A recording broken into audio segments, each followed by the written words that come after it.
Suppose what your faith has said was essentially correct. A God willing the behavior of every subatomic particle. The Bible does have room for this part of us that has supernatural faculties. Parapsychology, by looking at how ordinary people have these extraordinary supernatural experiences that can't be explained with regular Newtonian physics or even, the Einsteinian physics, it hints at the idea that there really is something more than mere matter going on. Now, every particle has an antiparticle. Its mirror image, its negative side. Maybe this universal mind resides in the mirror image instead of in our universe as we wanted to believe. The court accepts the existence of God every time a witness swears to tell the truth. I think it's about time they accept the existence of the devil. Human beings have evolved over the course of millions and millions of years to function on a specific scale of time and space. And all of our perceptions of reality are focused on that limited scale and on perceiving it accurately so we can hunt and gather and survive. A reality is just what we tell each other it is.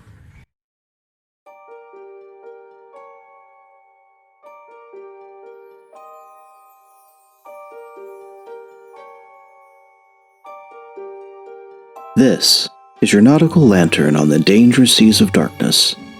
Let's push off from the placid shore of the status quo and explore what's beyond the horizon. I am your host, BT, and this is Truth and Shadow, your podcast of the supernatural.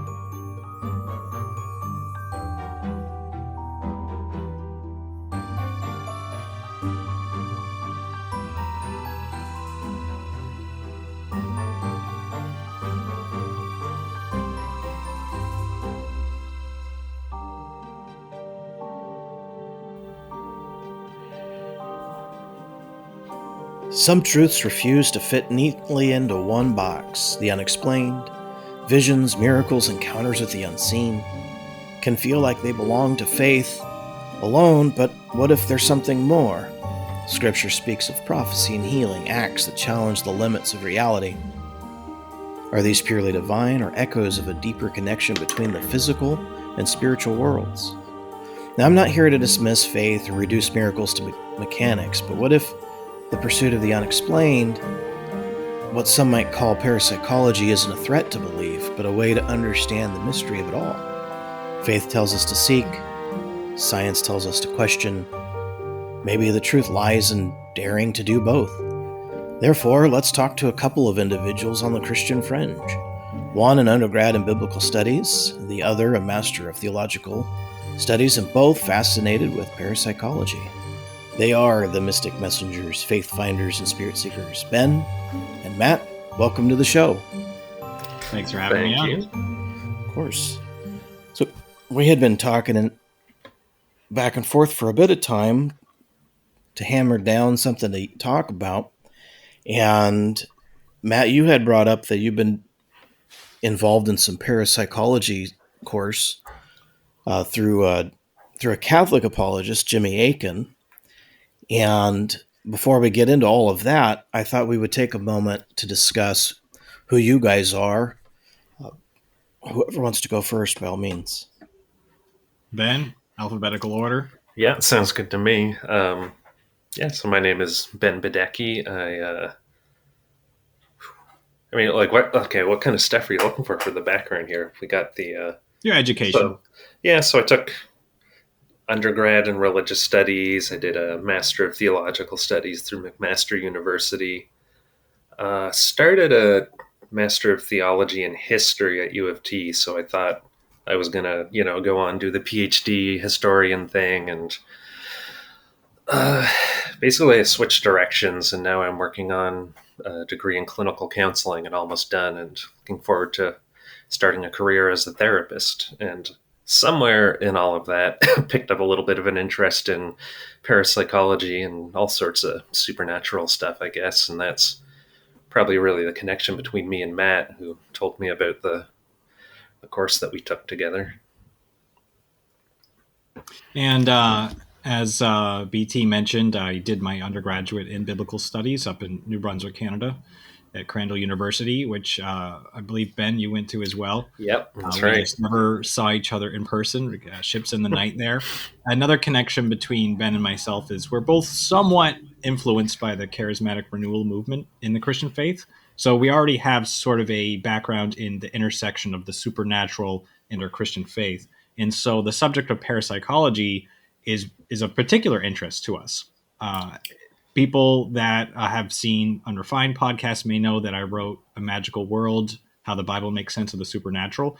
And in that book, one of the chapters was devoted to the topic of ESP and how that might intersect with charismatic gifts like the word of knowledge or prophecy. How does this fit into what we know of the human soul from our theology? So I had an interest from about 2+ years ago, starting around then, about the intersection between Christian theology and parapsychology. And so recently, as BT was saying, I came across a course at the Rhine Education Center, and I was pleased to see that it was taught by Jimmy Akin, who is my favorite papist. He is very well thought out. I don't come from a Roman Catholic perspective, but I found that he has a really good grasp of intersecting science and faith. And he has a program called Mysterious World where he teaches these things. And to have the opportunity to learn from him in a formal setting and get to ask questions and answers every week was very rewarding. So Ben and I, we both got a lot from this formal setting where we could learn parapsychology. No, that's great. Yeah, sounds like you guys both enjoyed the program. Fantastic, honestly. Yeah. Oh, good. Well, when we look at things like parapsychology, we're talking about phenomena like telepathy or clairvoyance. And I suppose even things like near-death experience could really be thrown into that, ESP, etc. I mean, they're all experiences that blur those lines between what we do know or, what we don't, right, with the unknown. And so if these occurrences are pushing the limits of Christian doctrine or thought and challenging our traditional views on something like the soul or the afterlife, what kind of implications are we looking at? What's being suggested here?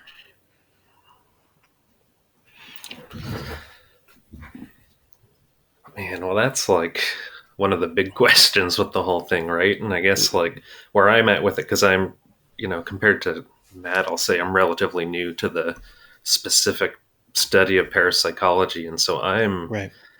still like going through this process of, looking at the research that was presented in the class and just overwhelming amounts of anecdotes about these kinds of things and thinking like, does it change anything? Does it challenge traditional belief? Like, how do we integrate it? Like, I'm still like asking all those questions at the moment, right? Right. And if we look at Christian thought, we'll call it the modern Christian thoughts as a stand-in for to today. What kind of views, Ben, would you see that would challenge something that may be a little bit more materialistic in honesty, something that has basically taken, I'll say, these kinds of X-File studies and just swept them under the rug? Sorry, you're wondering from like what kind Right. of Christian worldviews, how they've responded? Right. Or? Since you're new to this, Yeah. and this is a new experience for you, what kinds of walls have you found? I gotcha. Well, I mean, to me, there's two distinct walls, at least in my own circles. And one is sort of, here in Nova Scotia, Canada, a lot of our theological lineage is this sort of C.I. Schofield, Darby kind of dispensationalist, very conservative. Basically, the textbook like Protestant fundamentalist movement. Gotcha. Right? And that itself is a very, very materialistic, actually, worldview, very opposed to even the charismatic movement in general. So, I mean, that's a huge wall in a lot of my social circles, because it's like, well, the default narrative is, okay, well, God doesn't do these things anymore, right? That which is perfect has come, and that's, the New Testament essentially, and therefore no more miracles. Like, that's pretty much ubiquitous around here. Right. That's why they call it the Bay of Fundy. I've never heard that one before. Oh man. Nice. Yeah. So that's the first sort of wall, and I apologize if I'm a little too long-winded on this, but the second is just, my background in academia, and like, yeah, it's mostly been through like theological institutions, but you still very much materialism is just the norm, and like how do you make inroads to even begin talking about paranormal experiences in general, right? Like, probably just framing it as phenomenology is about the only way right now, at least in psychology, that you're like getting people talking about it a little bit. Right. And when Ben says phenomenology, that's a fancy way of saying we study what experiences people claim to have without actually, speculating whether the experience is real. So we can talk about, they had this in psychology, you had this experience of telepathy or precognition, but we're not necessarily going to take it seriously. Right. Now, and the assumption is that the individual believes they have experienced it, so you treat it as if they really have, but there's still probably an underlying skepticism. Mm-hmm. Yeah. Right. And then for you, Matt, what are you looking at?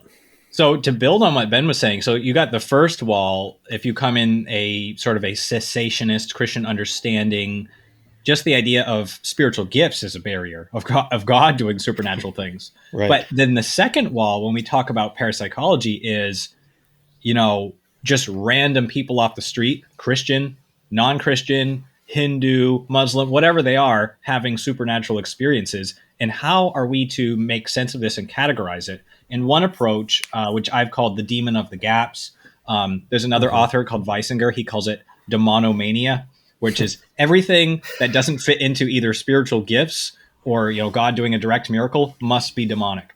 Right. And what parapsychology offers us is something that I think actually jives with the biblical text.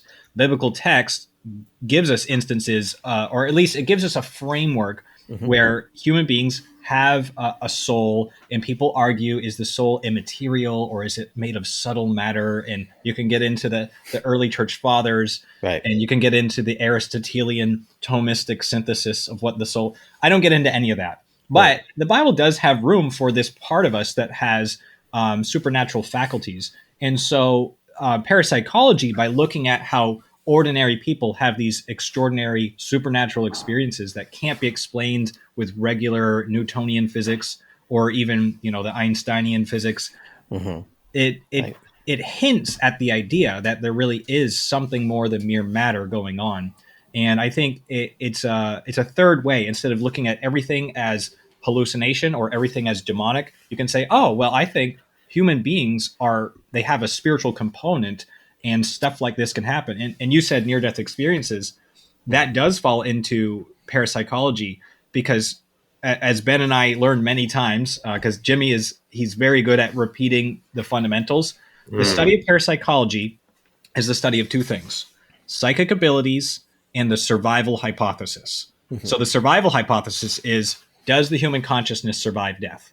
And so that was one of the really big questions that happened that spurred on the original what they called psychical research back then, over 100 years ago. Yes. And they looked at evidence for apparitions from beyond the grave and things like that, and near-death experiences and deathbed visions came into the realm of parapsychology, and really they're really at the forefront of what people look at today.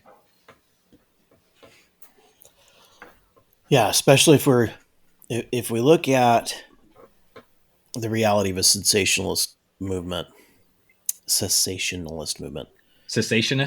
Yeah, making it sound like sensational. The people who believe that the miracles stop at the closure of the last letter of the New Testament. The miracles stop. the idea. I mean, honestly, this is actually a minority in the Christian world Absolutely. by population, but it's still out there. And this is, like you said, these are, your Schofields, your Darbys, and a handful of other big Protestant names that have sold, millions of editions of a study Bible, etc. And we can call these groups materialistic because it's either there are miracles which are supernatural or they're not. And if they're not, that's materialism in maybe a Christian nutshell. And we know that parapsychology then disrupts that. It disrupts this strict materialistic view of the world, which also dominates not just Christian thought, but a lot of modernist thinkers within philosophy. So standard atheistic thoughts will do this too. So, I mean, I'm not trying to compare people who follow Schofield or Darby as the same as atheists, but sometimes our arguments do have atheistic origins. I mean, I'm not judging you because I compare them all the time. So, but I mean, this opens up the possibility that the supernatural realm aligns, maybe conforms to the more mysterious aspects of the faith. What say you?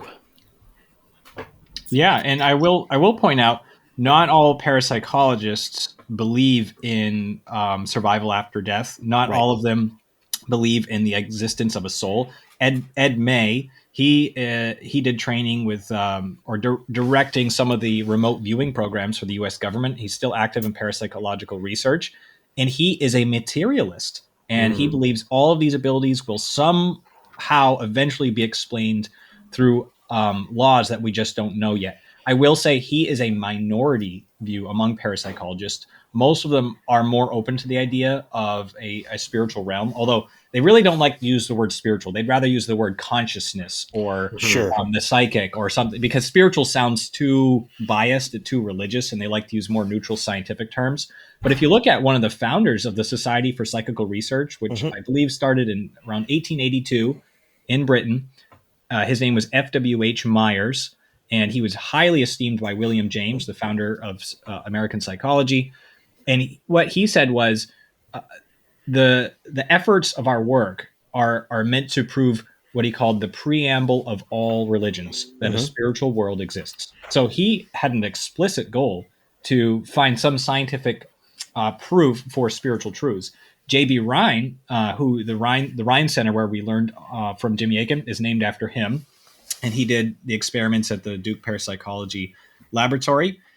He wrote in a letter to this theologian named Weisinger. He said, the chief import of our work is the religious significance of it. So, and he had, I think he was, either his father was clergy or he was training to be clergy. So many of the leading figures in the realm of parapsychology had a very specific spiritual interest in the work.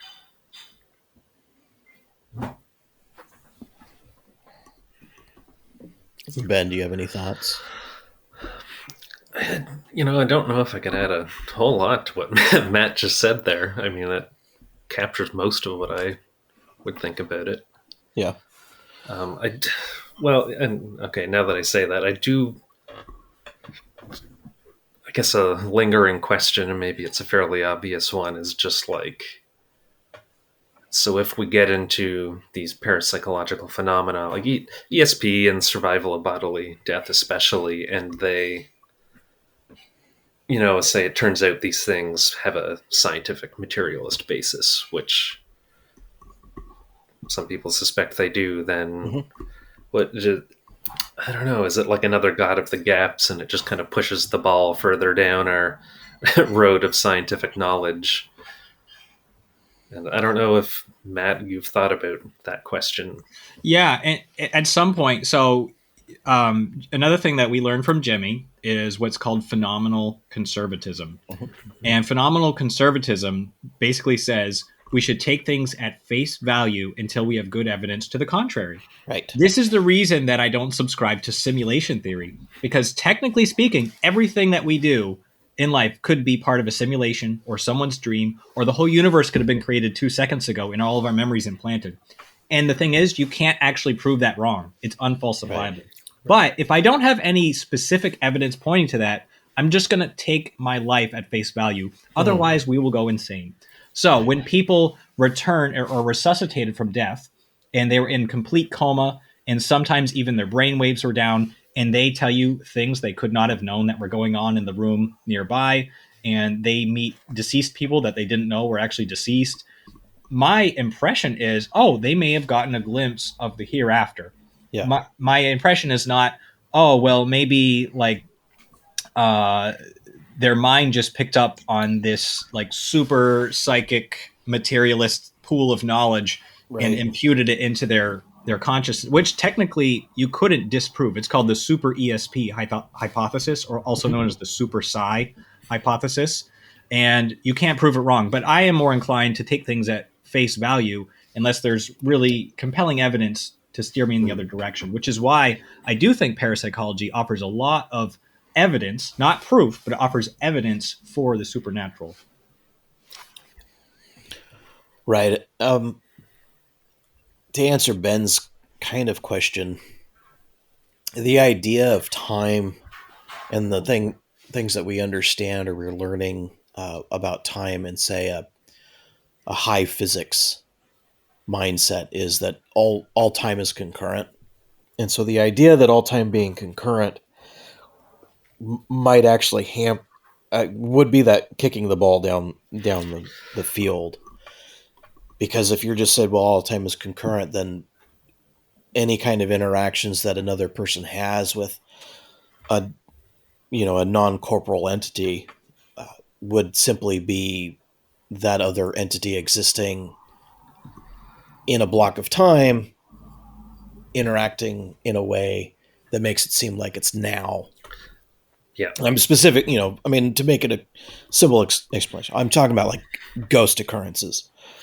A person seeing a ghost. I mean, are you actually seeing the remnant existence of an intelligence that is now haunting a place, or is it a person who existed there somehow traveling, or, their imprint is forward or backwards in time? And that would be an issue. Yeah, I want Ben to comment on this. Ben, do you want to explain what is the common parapsychology view on the difference between hauntings, poltergeists, and apparitions? Right. So, yeah, hauntings are... actually, well, let's start with poltergeists, because that one is a little easier, and it's fun to me because, one of my goals is to do eventually family therapy. And why that is relevant is because one of the leading theories about most poltergeist cases is it's like you have a certain family situation, a family dynamic where one member of the family has all this like internally built up frustration that they cannot redirect or vent in a healthy way. They can't communicate it. Like if maybe they don't know how, maybe it's not a safe environment, maybe there's conflict in the home, whatever. Right. And so this theory is like this individual in these settings is lashing out subconsciously and psychokinetically, and the movement of objects and the even there's one cool case with like they called it a hydrogeist. I don't remember if that was in the class or not, but that was one I came across where it's like people just had this unexplained like huge amounts of water just appearing out of walls in their home and stuff, and like pretty well researched case actually. And you remove the stressed individual from the home and the poltergeist activity ceases, or you resolve the family conflict and it ceases. And so that poltergeist, fascinating. Send them to a family therapist if you hear of a poltergeist case. And then, yeah, we'll go back to hauntings. And so hauntings, they think of it more as like a place memory is a term you would hear a lot. And so it's like some event has been recorded into I don't know, the fabric of reality somehow, in some way or another, and it replays itself essentially. And I don't recall. So those And they're non-interactive is one of the key. non-interactive, right? They Because don't the apparition notice you. is They don't talk back to you or anything like that. Right. yeah, it's like you're watching a video being replayed. And then you have apparitions, which are interactive. Right. Yeah, And and you want so to discuss that? I'm just thinking apparitions are probably the ones that Christians would have the most questions about Right. out of the three. I mean, if we assume those definitions are correct, which it seems pretty compelling to me. Right. So. And again, parapsychologists are not going to say every poltergeist is the result of psychokinetic powers of a just like hormonal teenager. Right. They don't say Although- every haunting is just a place memory. You can have different etiologies for each of these, but they have found, like Ben said, you take out the stressed person from that house, and all of a sudden the poltergeist will stop. I'm holding right here one of the manuals used for Anglican deliverance ministers. It's called Deliverance, edited by Michael Perry. And they suggest if you have a poltergeist, you give therapy to people in the family. Yeah, and you can bless the house and things like that. But they also say, you know, this thing is probably going to burn out on its own. If a poltergeist is not caused by like what we would call a ghost, then typically it burns out really quick within a couple of days or weeks. And that's one of the telltale signs. It's usually more chaotic. Whereas in the few cases where you might have, and we can talk about what Christians think about ghosts later, but just for the moment, bear with me. If we're talking about a ghost causing a poltergeist, usually it's more orderly. Like they're trying to get your attention, or it's like they keep opening a book to the same spot. It's not all chaotic like you would see in a horror film.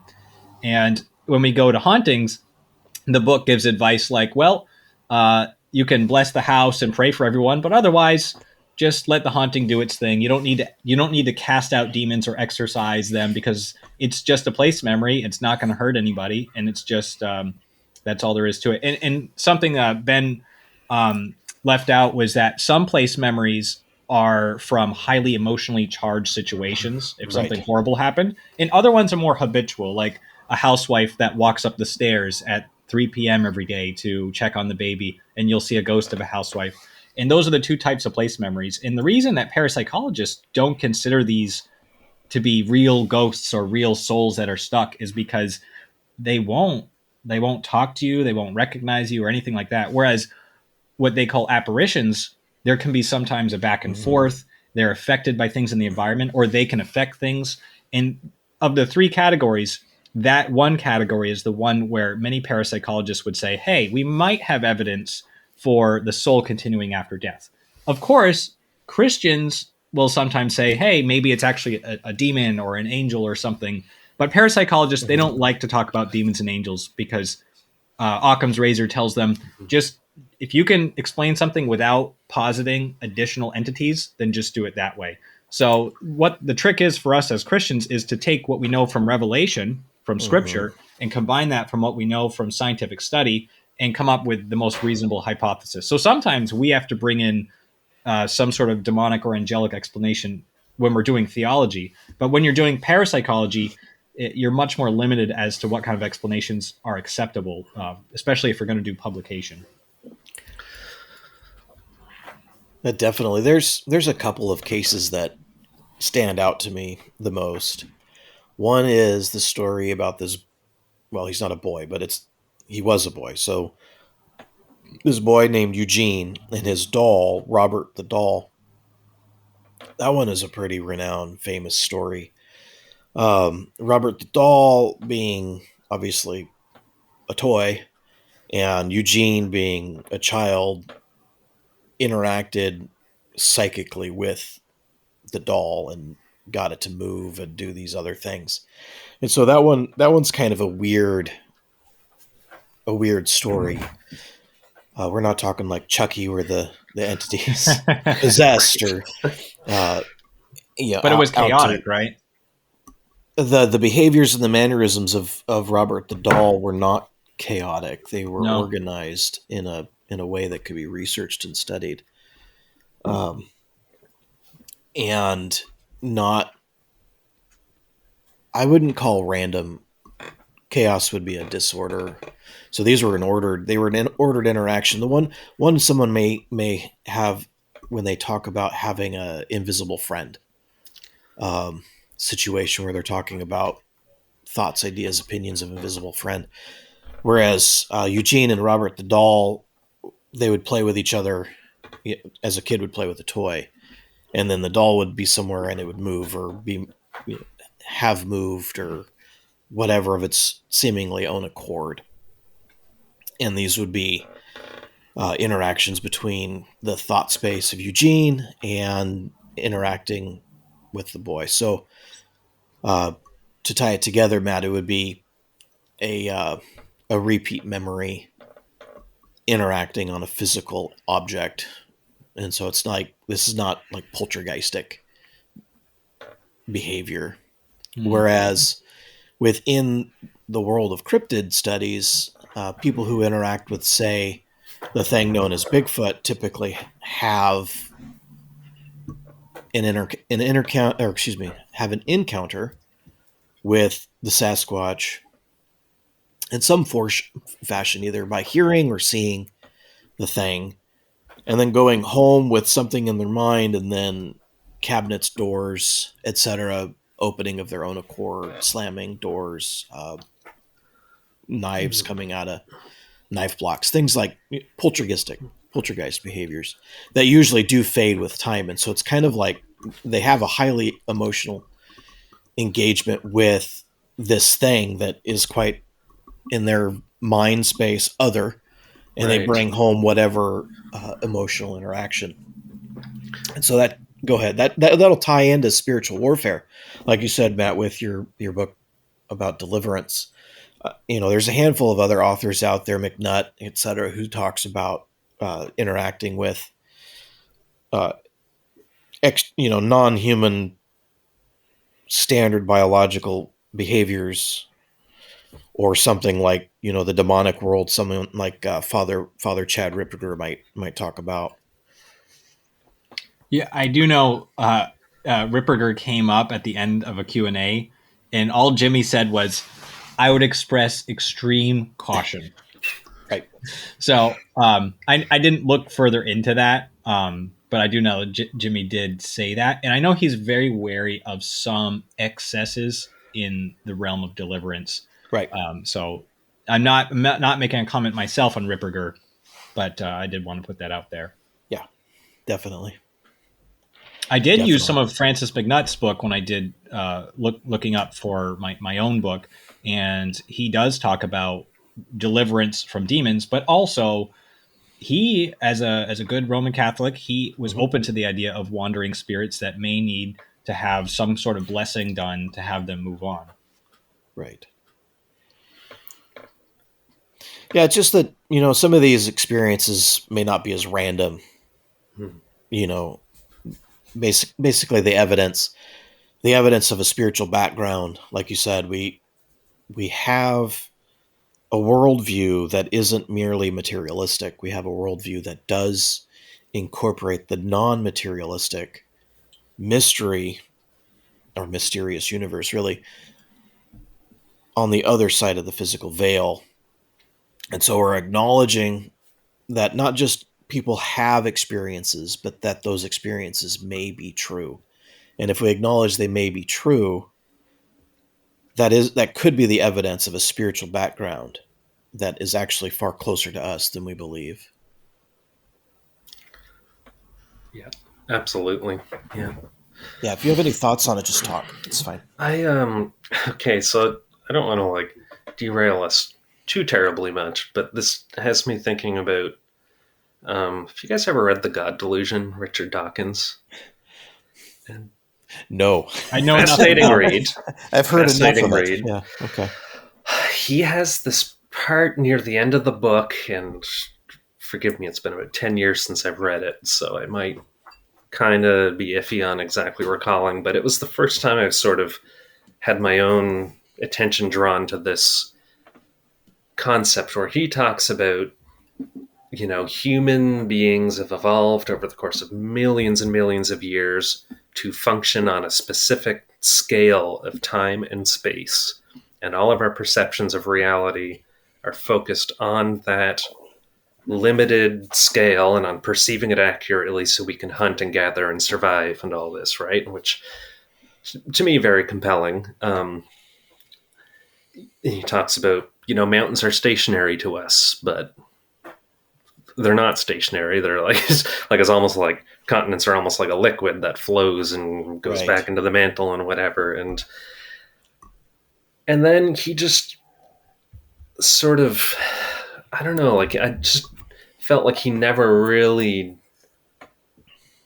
doubled down on like what are the implications of the fact that our perception is this limited. And like and now, I hear about that kind of stuff all the time because it's a big in like psychology, right? Like the predictive processing, like the top-down Right. model, where it's like your brain is only like predicting what the inputs are likely to be because it would be too almost like CPU intensive to be constantly generating, refreshing your perception of reality, right? And so it's just everything points to this very limited, very focused for a specific purpose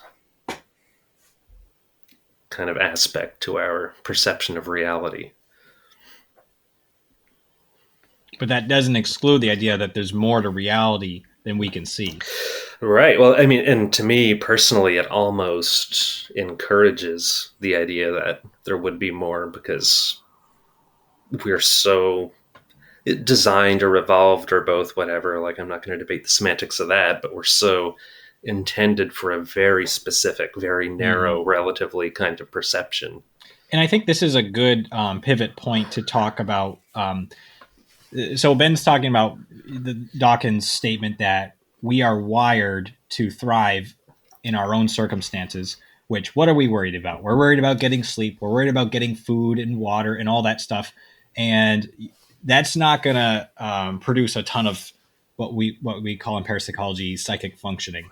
Right. But it's interesting when you take away the distractions of your regular five senses, it seems that there's a correlation between that and seeing more results of psychic functioning. For example, you have what's called the Gonsfeld technique for telepathy. And what that is instead of just having someone in a chair guess what a person is psychically trying to tell them from another room, what you do is you put them in a room at a very comfortable temperature. You put them in an easy chair, back them up. You put little ping pong balls on their eyes with a pink light. You have them listen to pink noise, which is white noise with some frequencies taken out.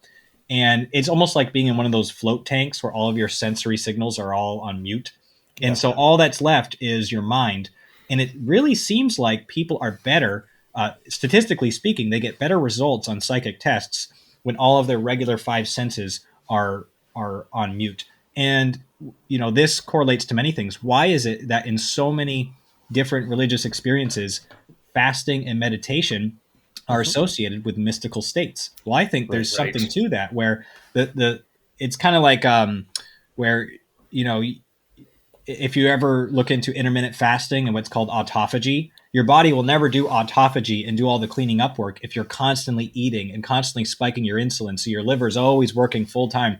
But if you do a fast for a day, and I'm talking about for the health reasons, your body has time to actually do that. So in the same sense, it seems from parapsychology studies that when you diminish all the other senses, those latent psychic functionings seem to be able to have a chance to really function. So meditation, fasting, sensory deprivation of all sorts, it seems to be conducive to telepathy, precognition. This is cross-cultural. It happened with just, I talk about in my book, I talk about the Scottish Highlanders. Some of them were really good at predicting deaths and things like that. But it also happens to regular people. And this idea that there might be something like a soul or something, it just doesn't get a lot of use because we're focused on our very mundane aspect of life. Right.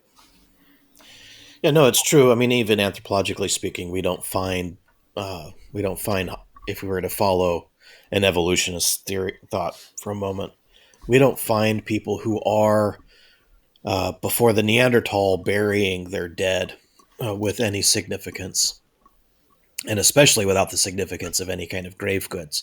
And so it's pretty common with the Neanderthal people that we have burials with grave goods meaning something, meaning that these things may be used in an afterlife, or maybe their life after their life after death is somehow a continuation, simply somewhere other. And I've spoken with people who have done research into the use of hallucinogens and an examination of maybe something, anthropologically speaking, that people using them may have done so accidentally at first, the burning of something or whatnot. You got to get warm, and you're bringing whatever you can in, and so some plants may get burned, and there may be fumes that are related to the releasing of whatever, Well, and the, then the they end up. discovery of LSD in I think the 40s was a complete accident. Yeah, specific LSD being that was not the mold. Yeah, it was like I can't remember the name of the mold, but you're right, it was a mold, and it was Well, we had ergot poisoning the Puritans dealt with ergot poisoning and the witch hunt, the witch craze of the 16th. So, I mean, there's the idea that you're hallucinating based on being poisoned by a hallucinogenic fungus is also something that is historically an accurate assumption.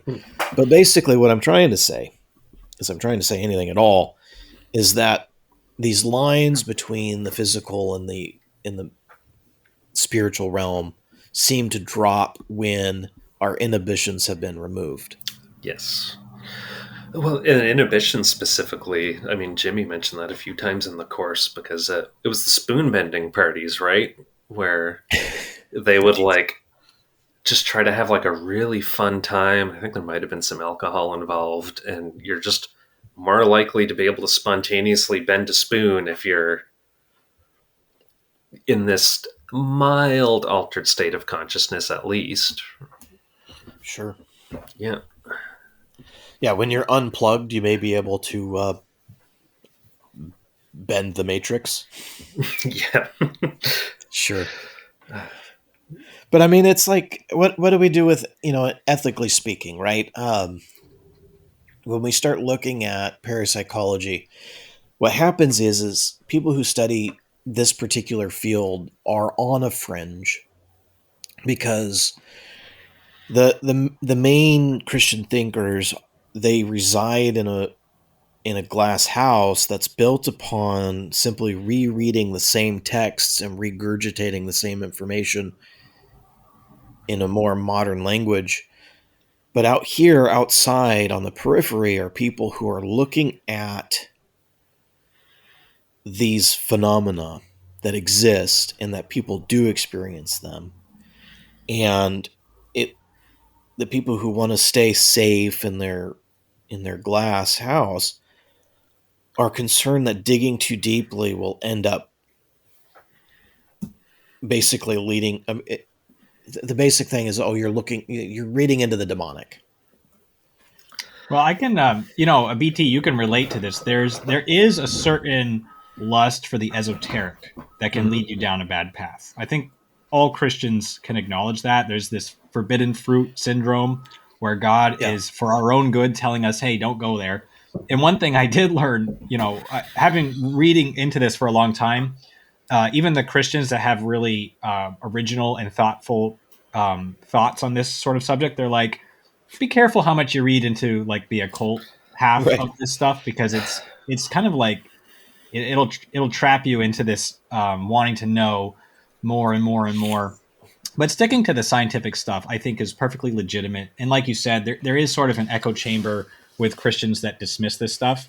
You'll read in some apologetics handbooks things like necromancy and black magic and ESP, and they'll throw this naturally occurring ESP, universal human experience. They'll throw that in with stuff that's performed by shamans and Satanists and witches, and they just put it in the same bucket because they don't have a category for just latent powers of the human soul that are not used for occult purposes. And I think as Christians, we should be able to divide out these categories and show how they actually are good evidence for the biblical teaching of the soul.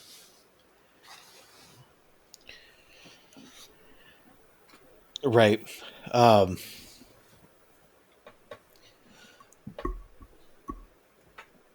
And as Christians, as Christians specifically, we acknowledge a Trinity, right? And I think this is an important thing to pull us back to look at. There is God the Father, God the Son, which is the Word, and then the Holy Spirit. And I think it's important that if a Christian's going to be honest with words like parapsychology, paranormal, supernatural, that to acknowledge the existence of angels, to acknowledge the existence of devils, to acknowledge the existence of the New Testament, especially after the death of Christ, where he appears to the apostles and they are afraid, according to the Gospel of Mark, that it's a ghost, or Luke, excuse me, that it's a ghost. And what we're presented with is, Jesus is like, look, I'm not a ghost because I'm going to eat something in front of you, right? And so we're building upon the reality of a Second Temple belief that there were the thought of ghosts existing, and they didn't eat food. And they definitely didn't eat fish. Right. That's it's our mutual friend of me and Matt. It's Right. one of his theories, right? Based on Tobit. So little inside in joke the book for... of Tobit, someone burns the liver of a fish to ward away an evil spirit. So the idea is, right, there might have been some sort of like tongue-in-cheek, Jesus is eating fish. He's like, I'm definitely not a spirit because I'm not only am I eating, but I'm eating fish. Right. Right. It was like, well, what piece of fish did he eat? I mean, nobody's going to eat fish liver or the gall, Yeah. Right. Yeah. Maybe it was like a whole sardine or something. I don't know. Gosh.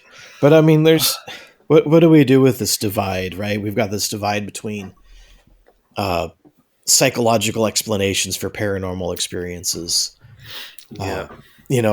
Hallucinations is a pretty common one.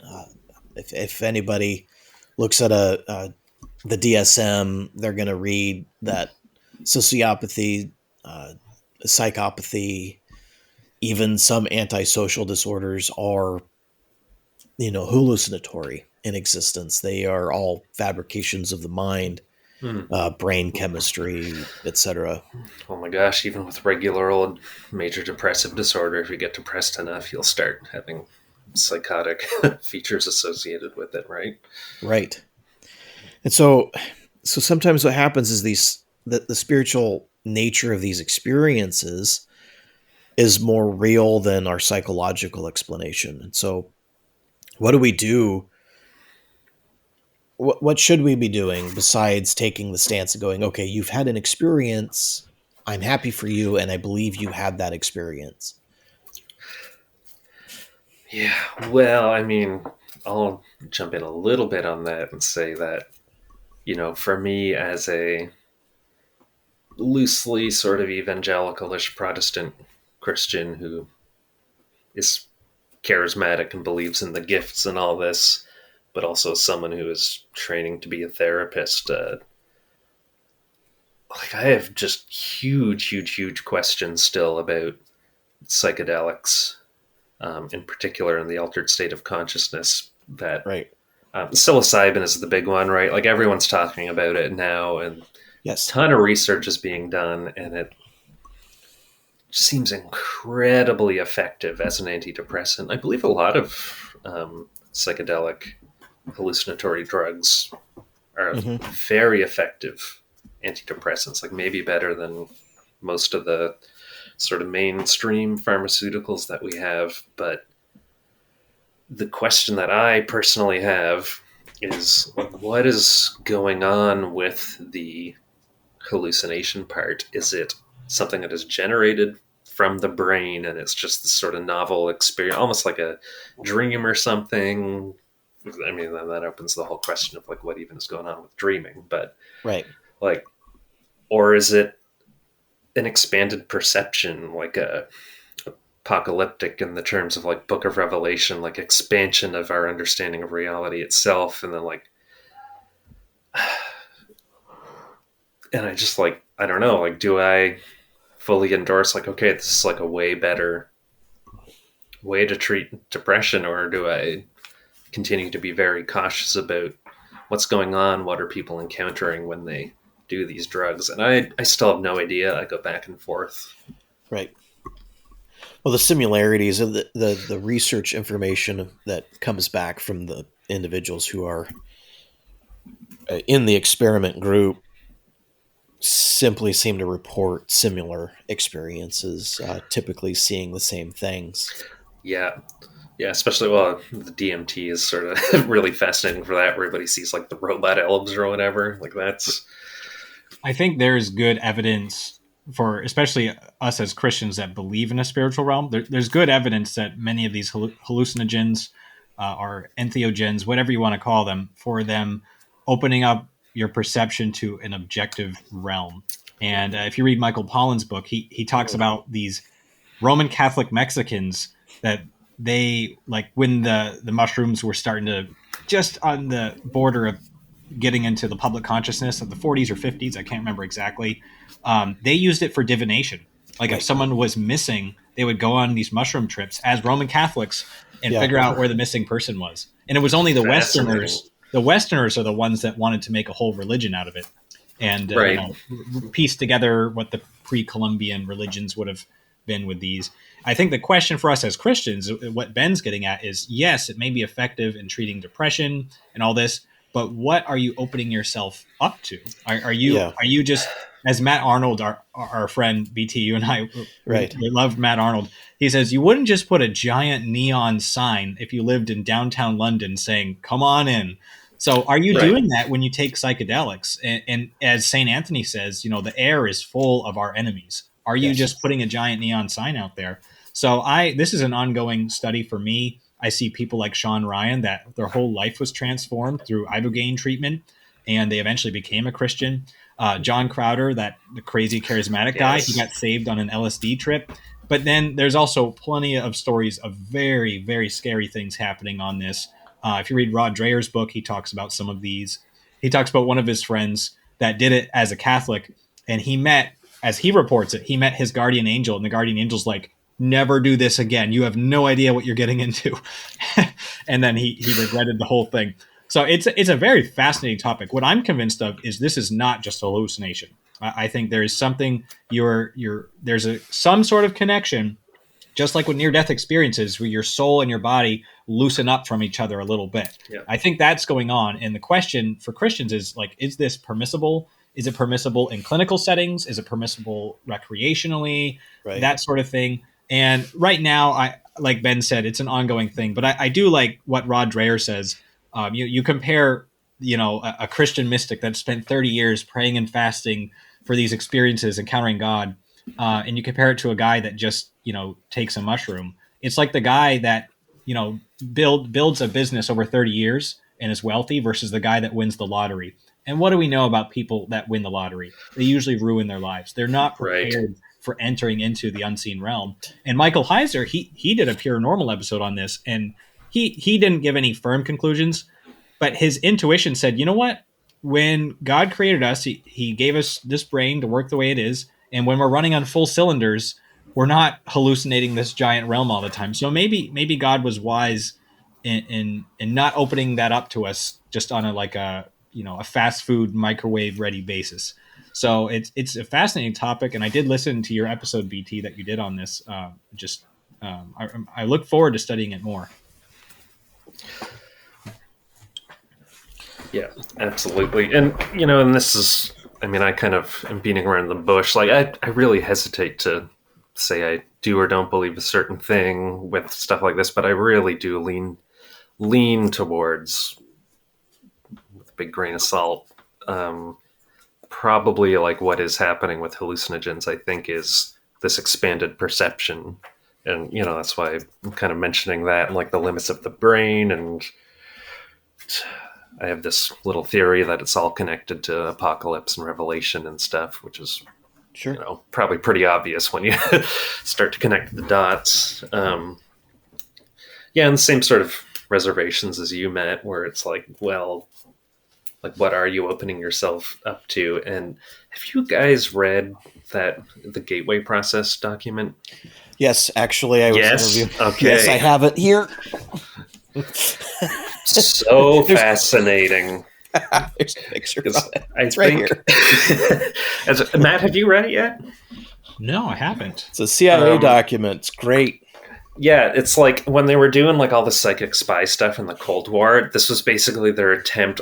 I think of it as like it's their best guess at what are the sort of psychological and cosmological and quantum sort of mechanisms behind why it works.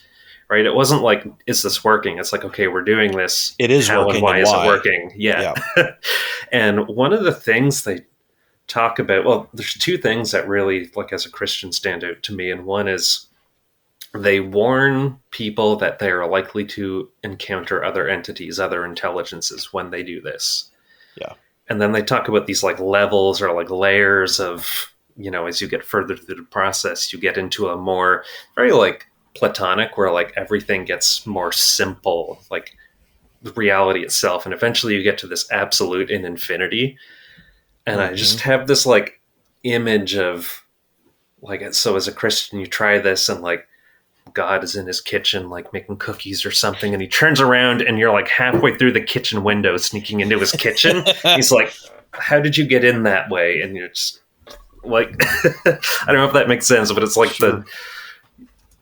like maybe it's working and you're getting to this place, but it's probably not the right way to go around it. Yeah. Yeah, that's the whole issue with the spiritual world is we know that spirit, they're simple in form. So in physics, they would be a non-complex thing. They're simple. They have no parts, basically, because for a thing to have parts, it has to exist within space and time. And spirit does not exist within space and time, but does exist and can interact. And so it's kind of like this paradoxical existence, but one of the things that I'd like to steer our conversation to is the aim of evangelization. And because of the world that we are living in the Western Christian hemisphere, we have kind of two schools of non-Christian thought. One is kind of hell-bent towards politic, and the other is towards this exploration into opening the mind. It's almost like this Parmenides idea that we're living in a simulation, right? I mean, that's why, Matt, you brought that up early on, and it's an interesting experiment to go, okay, there's got to be something more than the program we're experimenting with. Therefore, is it merely that? I mean, is this just a giant studio set for the Truman Show? And God is, behind the moon or something, and he's up there talking, he's just a man like us. Or is this the fever dreams of Azathoth, the insane god of Lovecraft, But honestly, though, psychology, parapsychology, and the phenomena associated with in that, so whether it's, say, we use terms like angels, demons, which are Abrahamic, and I would even go so far as to say Zoroastrianism does fall into an Arab Abrahamic kind of religion without being so obvious about it. So, Zoroastrian and other individuals that exist in the Middle East being part of this Abrahamic tradition would coach terms in angels, demons, etc. But people who aren't, and they experience things, say, like, the clockwork gnomes. I mean, that's a DMT explanation where they see entities that are part and parcel with the grays, I guess, the typical gray. I mean, I don't mean like some kind of fever dream that Whitley Strieber may have had in his hot tub or something. Right. But I literally mean that this is an opportunity for evangelism. And I think that this can be used, as I'm just trying to think through what I'm saying. I mean, giving it some honest thought as I'm speaking. That when the secular world is busy rejecting metaphysical questions, right? And this isn't just the secular world. I do mean even individuals who are, adherents to Schofield or Darby. They're going to reject these ideas of the Yep. metaphysical. And instead what we can do, and I mean, their faith is already in Christ, and so I'm not having an issue there. What I am trying to address is the secular world that is more bent on atheism, agnosticism, Gnosticism, even, that we can reach these individuals on the edge of the unknown and show them that this Christian narrative doesn't actually ignore these mysteries, but offers this meaningful framework.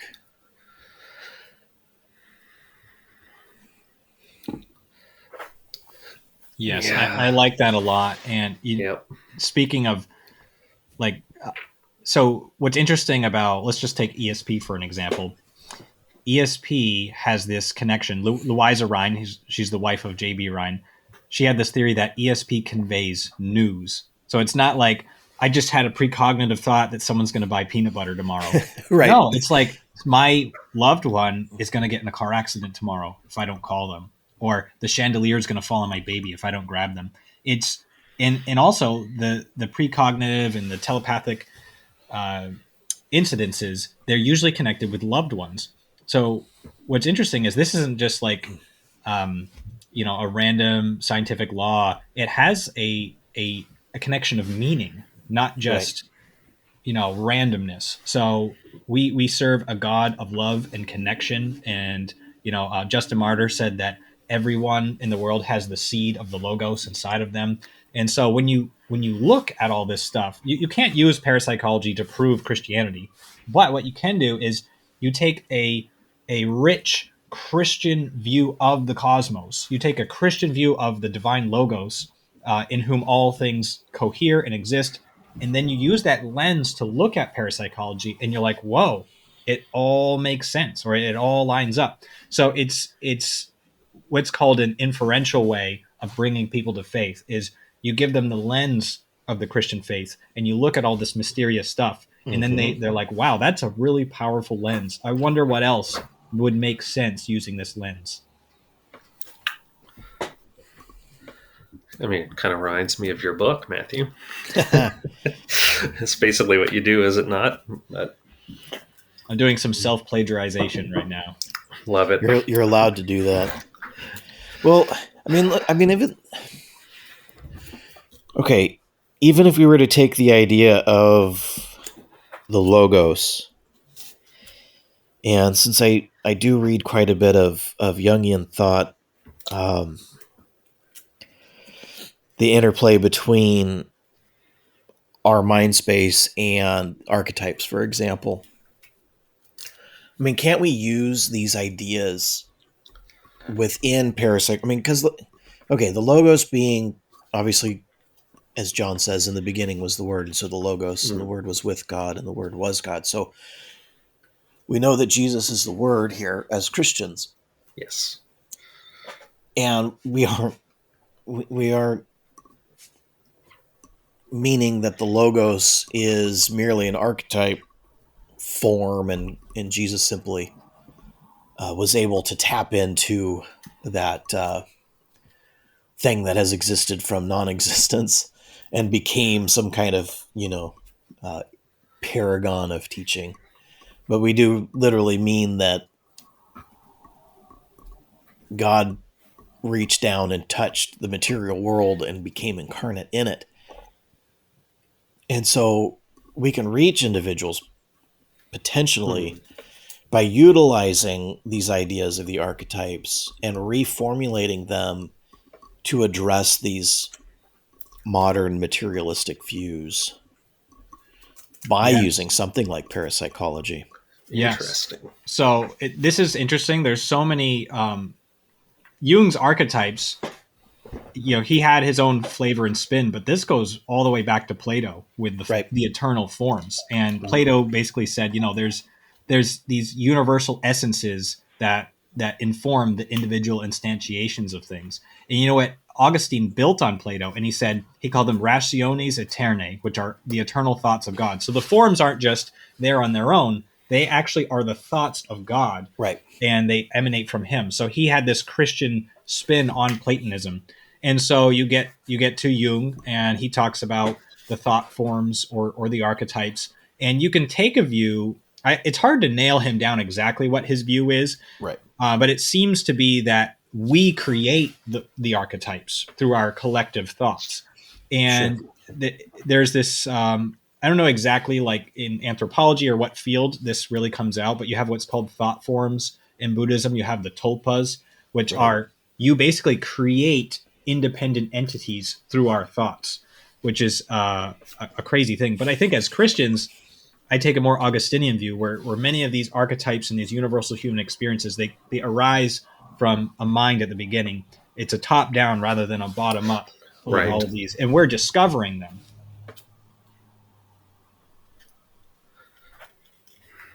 Yeah, I find that so fascinating, but I'm, and on the question of like, how do you tie that into evangelism? Like maybe I'm just not creative enough, but like the biggest thing is for me personally is like maybe going back to the phenomenology. It's like, okay, well maybe you can at least start to move beyond, well, that's your experience and we'll treat it as true, even though you can tell I don't really necessarily believe. Like maybe you can actually start from there and start validating people's experiences in a much more robust way, because, and again, a guy who's been in school to be a therapist for a couple of years, like sincere validation of people's experiences is huge in building rapport and in helping them to be able to like move past whatever is blocking them in life, whatever they're stuck on.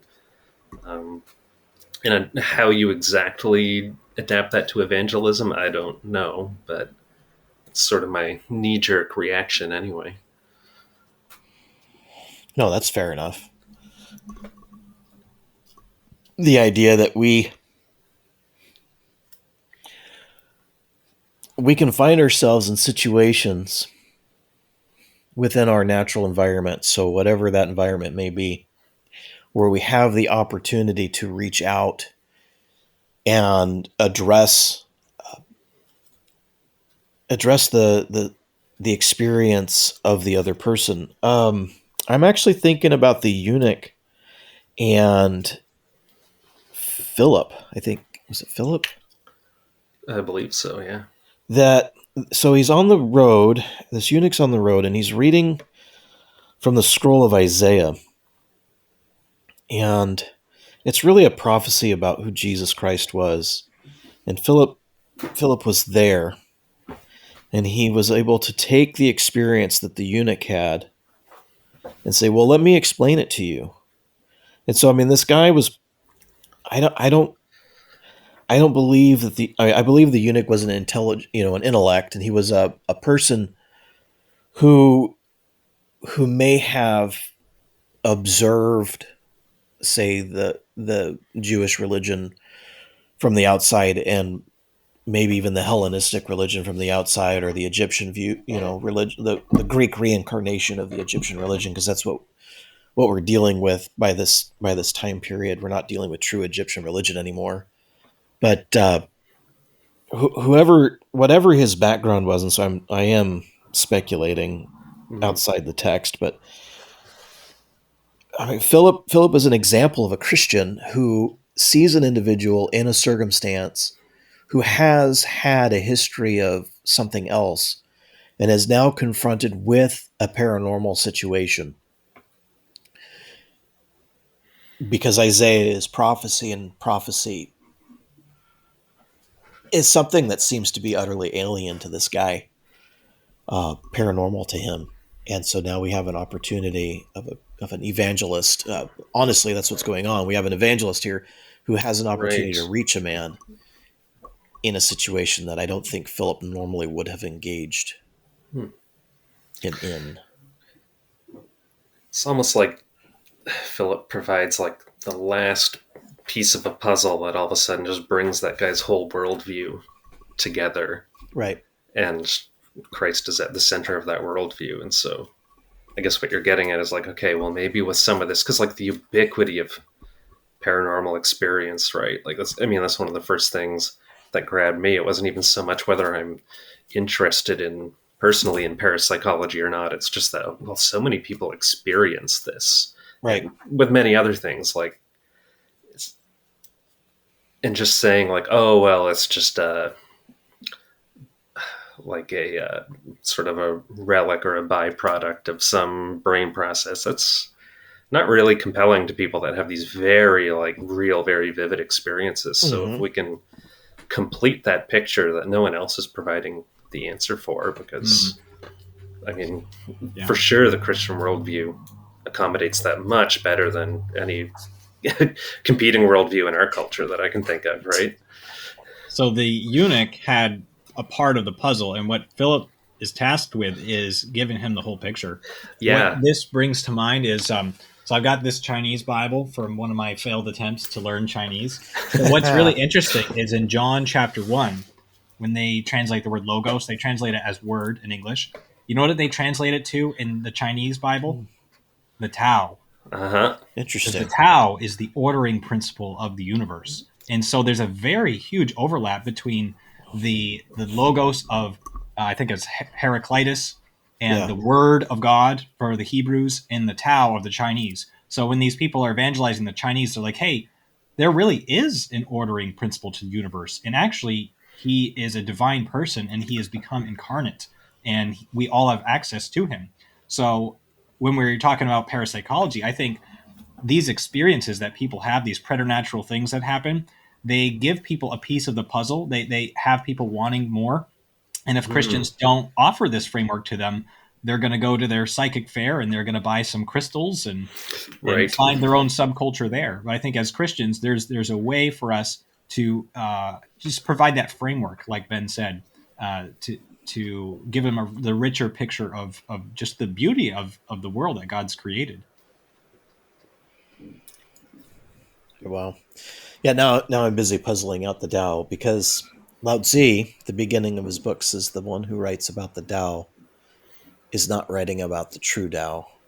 And so it's like, but then, if we take John 1 in Chinese, and the beginning was the Tao, and the Tao was with, I mean, it's like, okay, but we're dealing with a completely different metaphysical aspect of the idea of what that would be.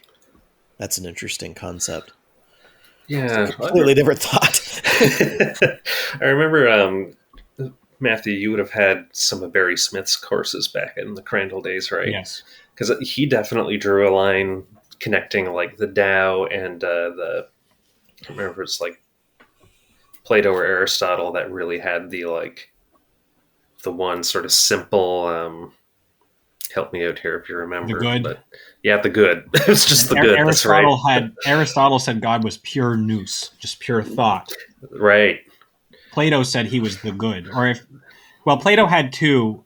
We don't need to get into it, but in the Timaeus, he has the demiurge that created the physical world.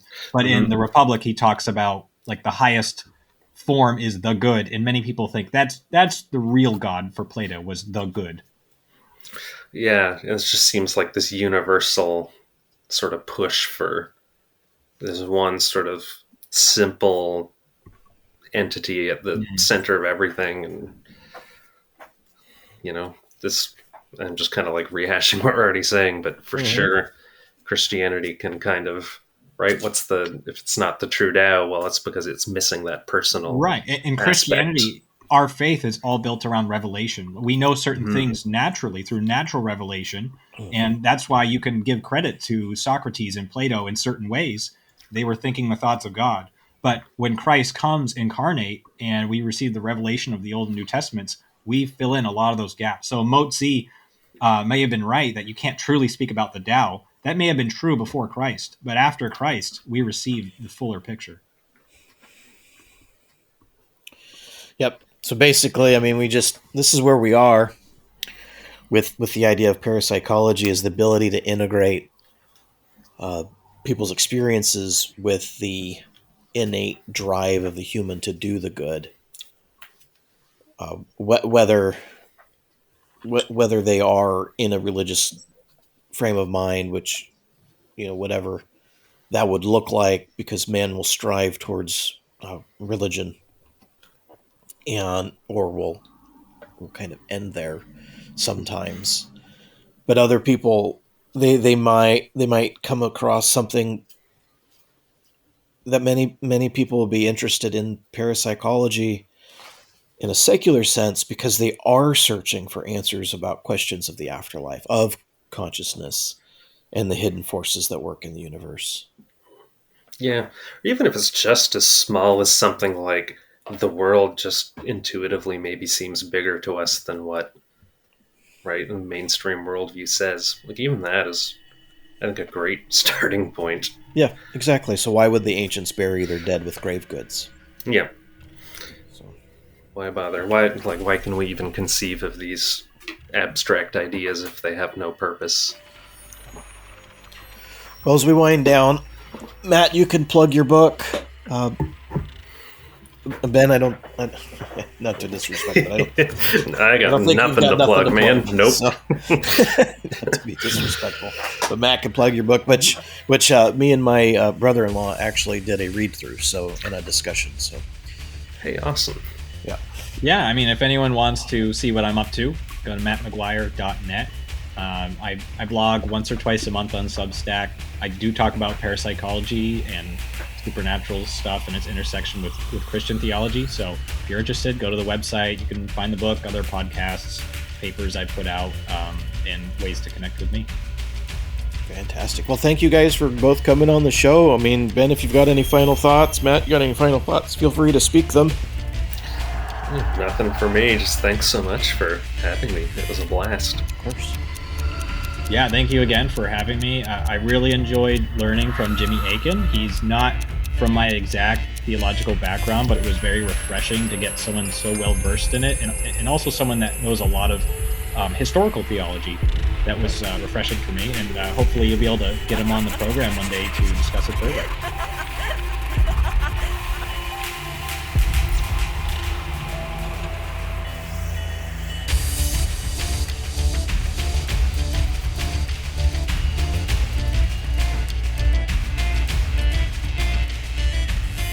Thank you for listening.